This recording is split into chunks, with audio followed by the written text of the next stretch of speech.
Thank you for the opportunity to speak today. Here's, again, the same disclosure slide from the last session. I really didn't eat the lunch. It was just at my office, but it has been recorded. So you've heard a little bit about particles already, but what is aerosolization? We've been throwing that word around a lot since COVID started. So it's tiny particles that are airborne, and I'm not going to go into as much detail about the size of the particles and all of the basic science behind it. I'm trying to have this talk be a little bit more clinical and a little bit more about what you could do when you go back to your ORs this week that might make a difference. So HIV, HBV, HCV particles can get aerosolized very easily, and they've been found in surgical smoke. Those particular viruses have not ever been confirmed scientifically to have been transmitted to any OR personnel, so that's theoretical, but you can, from what you've learned over the last hour and a half, you can see how easy that might be. On the other hand, HPV has actually been shown to be transmitted to OR personnel, and so that's been published. And so when COVID started, there was a big question, as Dr. McComey was talking about, huge, 3,000 people on a webinar discussing whether it's possible. And so theoretically, of course, it likely is, and you've seen a lot of data about that. And we had a lot of concerns right away about what we need to do differently. At the very start of COVID, there were even recommendations coming out against doing laparoscopic surgery at all in COVID patients. So it's been a topic that didn't have a whole lot of data. To back up for a second, I think this information we've covered and pretty much everyone is aware of this. That last point about where COVID has been located, that's not intraoperatively, that's just in any COVID patient. They have isolated it from basically every part of the body. So now we know, okay, it could be in any part of the body, and we know that surgical smoke and aerosolization can have viral particles. It's not a big jump to say that the COVID could be in our plume. But what is the actual evidence? If I give this talk 2 years from now, this will be a much busier slide, I hope. Part of the issue is obviously, just like with everything else in COVID, it takes time to do studies, it takes time to get them reviewed and published. And so there's not a whole lot out there that shows actual proof of transmission, but there are a few studies that do. Most of the studies that came out were the first year of COVID.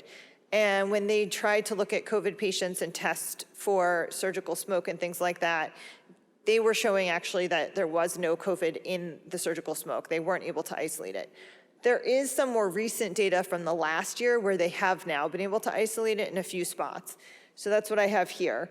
So the first study you see there, they had 29 patients that were all confirmed to be COVID-19 positive at time of their operation. And they found when they tested peritoneal fluid, bile, ascites, peritoneal dialysate, duodenal wall, and appendix, they were just testing whatever they were removing, so they weren't testing all these things in all the patients.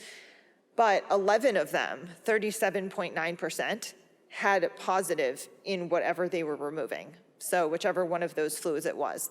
So then when you look back at the data from the first year, they weren't sending all of that for test. They were just testing either the smoke itself or like one thing.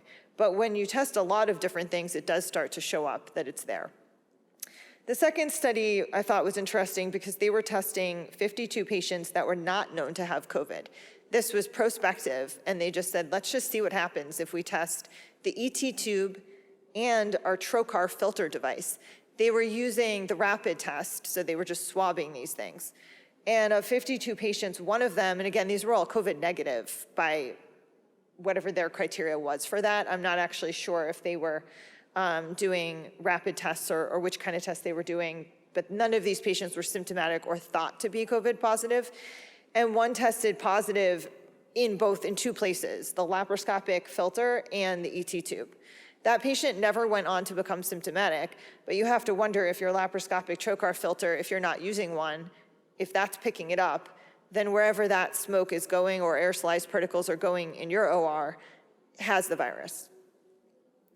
You've seen some more detail about the hierarchy of control. I wanted to focus on elimination, again, as something that clinically you could change in your OR very easily. Some of the other things are extremely important, but things that are a little harder for you to change. And when we look at laparoscopic versus open, Is it all the same? Are there different considerations? Part of the reason FUSE exists is because of laparoscopy, because we can't do, clamp, tie, cut the same way you can open. We always use more energy devices with laparoscopic surgery than we do with open. So one of the big differences is just that whether it's an advanced device or regular monopolar, we're just using more energy, and so there's more role for aerosolization with laparoscopy and robotic surgery than there is with open.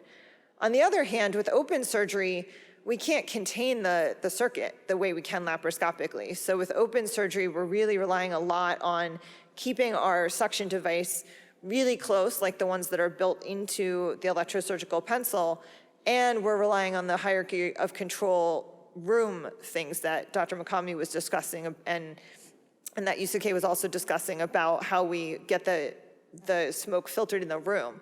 With laparoscopy, we have a lot more options to keep this a closed system and to never even let it get into the room.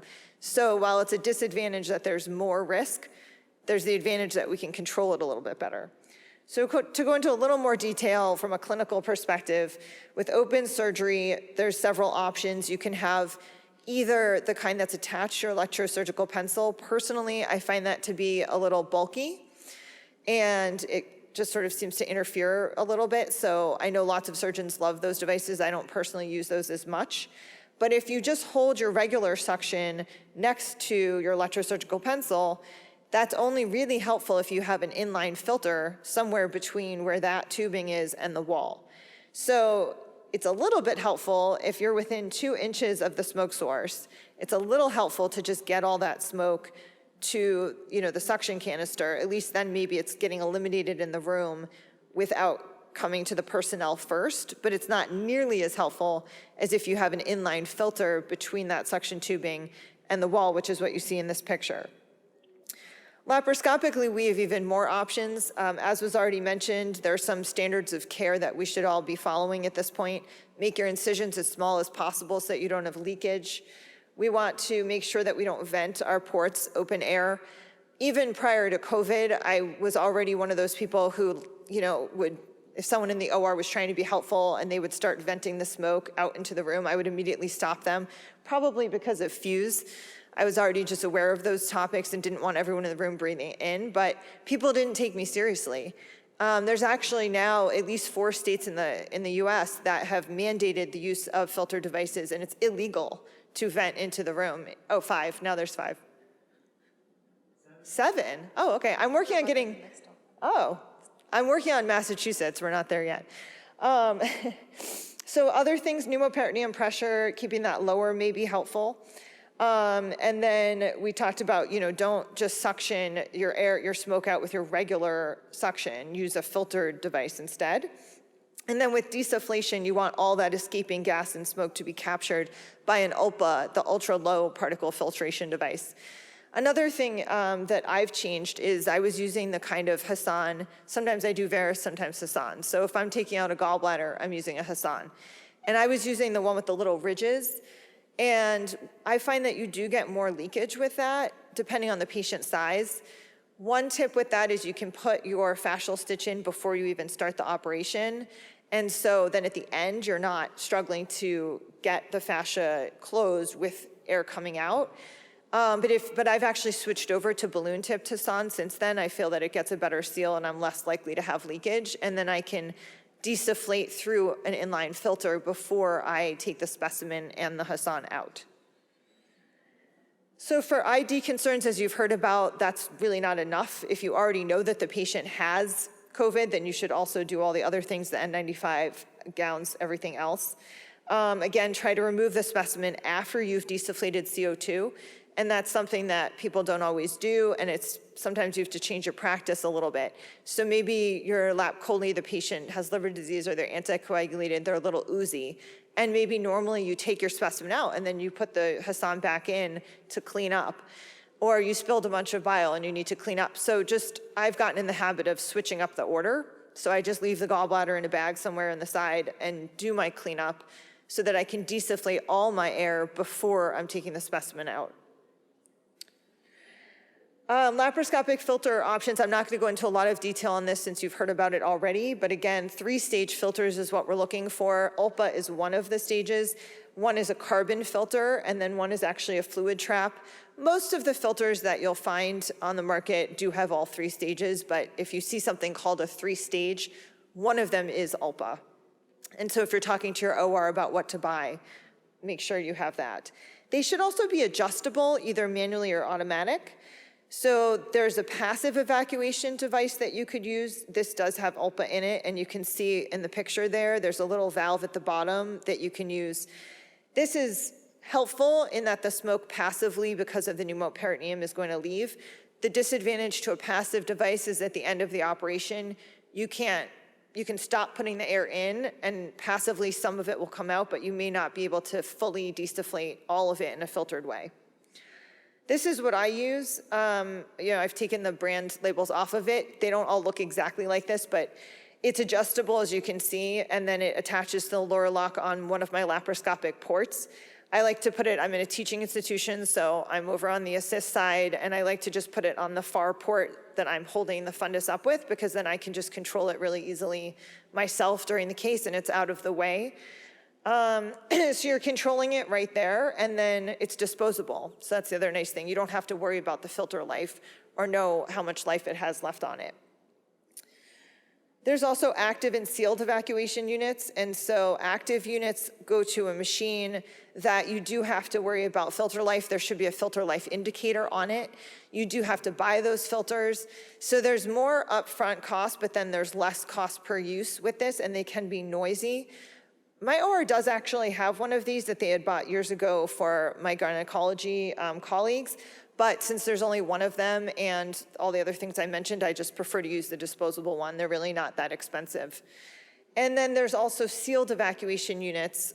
These are very popular, both in laparoscopic and robotics. I have tested some of these out, and I think in some ways they're excellent because they automatically maintain the pneumoperitoneum for you. There's some data that you can even use lower pneumoperitoneum with these sealed active devices. The one downside I would say is that the system's recirculating the filtered air. That's part of how they work. So you can't just evacuate. So if at the end of your surgery you've stopped putting in more air, let's say you take the specimen out and you realize, oh, I don't want to re-insufflate, but I forgot to finish evacuating my CO2, you can't just turn on just the evacuation cycle. It works by circulating. So that was kind of one frustration clinically I ran into, but people love those devices, and from a safety standpoint, they do an excellent job. So in summary, both open and MIS surgery both have risks of both smoke exposure and infection exposure. And we do know that there is now data where COVID-19 is definitely on laparoscopic trocar filters. So even though we haven't proven actual episodes of transmission, it is, I would say, more than theoretically possible. And there are a lot of good options that you can basically start implementing next week in your OR to minimize the risk to yourself, your OR staff, and your patients. Thank you.